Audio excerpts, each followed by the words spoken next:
തദ്ദേശ തിരഞ്ഞെടുപ്പ് മണ്ണാർക്കാട് മണ്ഡലം NDA സ്ഥാനാർത്ഥികൾ. BJP മണ്ണാർക്കാട് മണ്ഡലം 4 പഞ്ചായത്തും ഒരു മുനിസിപ്പാലിറ്റിയിലും ആദ്യഘട്ട സ്ഥാനാർത്ഥികളെ പ്രഖ്യാപിച്ചു.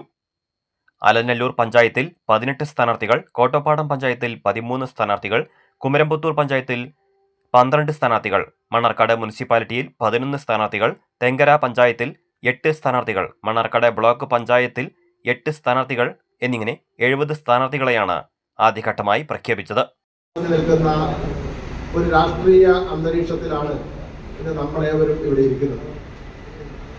ഇന്നലെ ബീഹാർ തെരഞ്ഞെടുപ്പിന്റെ ഫലപ്രഖ്യാപനം വരികയുണ്ടായി.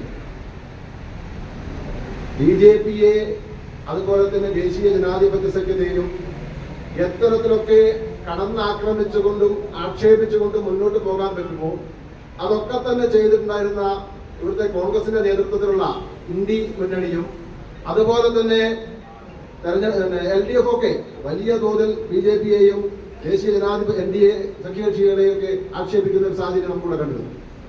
ബീഹാർ തെരഞ്ഞെടുപ്പ് കഴിഞ്ഞാൽ എന്തോ മഹാസംഭവം നടക്കാൻ പോകുന്നുണ്ട്.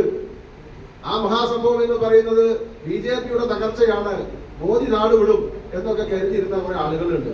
ഈ മനപ്പായസം കൊണ്ടുന്നതിന് പ്രത്യേകിച്ച് ബുദ്ധിമുട്ടൊന്നും ഇല്ലാത്തത് കൊണ്ട് വലിയ തോതിലുള്ള പായസമൊക്കെ അവർ കഴിച്ചു. പക്ഷെ ഇന്നലെ പെട്ടി പൊട്ടിച്ചപ്പെട്ട അവസ്ഥ എന്താ?